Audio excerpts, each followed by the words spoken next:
Halo sahabat, Pilpres kali ini tidak berkualitas. Sejak terpilihnya Gibran Rakabuming sebagai wali kota Solo 2 tahun lalu, aroma korupsi, kolusi, dan nepotisme gak tinggi sudah menyengat. Dan sekarang makin menyengat setelah keputusan Majelis Kehormatan Mahkamah Konstitusi yang sangat ganjil.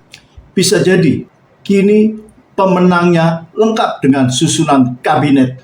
Mungkin sudah disusun. Tak jelas Anies akan dimasukkan dalam susunan ini atau tidak.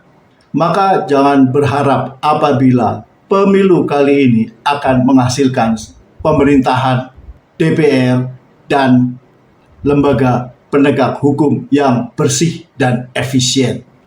Maka tak sulit untuk menebak bahwa roda pemerintahan mendatang akan dikuasai oleh kelompok elit politik dan ekonomi yang itu-itu saja.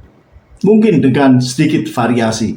Dengan demikian, program pembangunan akan tetap berlandaskan pada utang dan liberalisasi ekonomi yang berpihak kepada elit politik dan ekonomi. Sehingga kesenjangan kaya miskin akan terus melebar.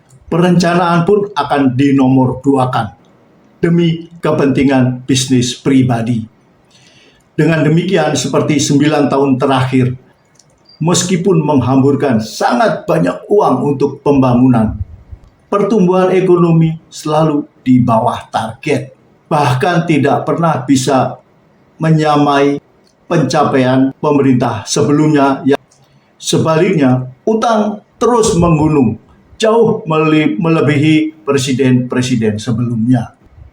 Sementara infrastruktur yang telah rampung dibangun, banyak yang harus hidup seperti orang sakit keras. Hanya bisa melanjutkan hidupnya dengan alat bantu pernapasan.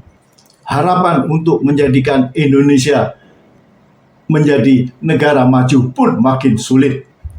Indikasinya, di bawah pemerintahan Jokowi dalam 9 tahun terakhir ini, industri teknologi tinggi yang berperan sangat strategis untuk membawa sebuah negara menjadi negara maju, menjauh dari Indonesia.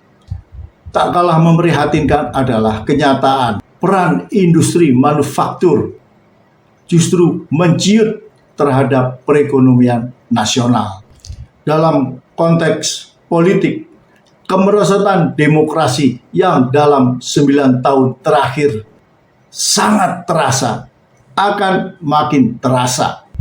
Karena kabinet mendatang tak hanya beraroma militerisme dan nepotisme, tapi juga bisnis kelas kakap.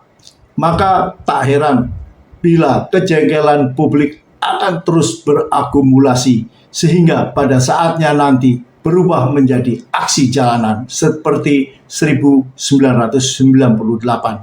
Indonesia pun bisa berantakan.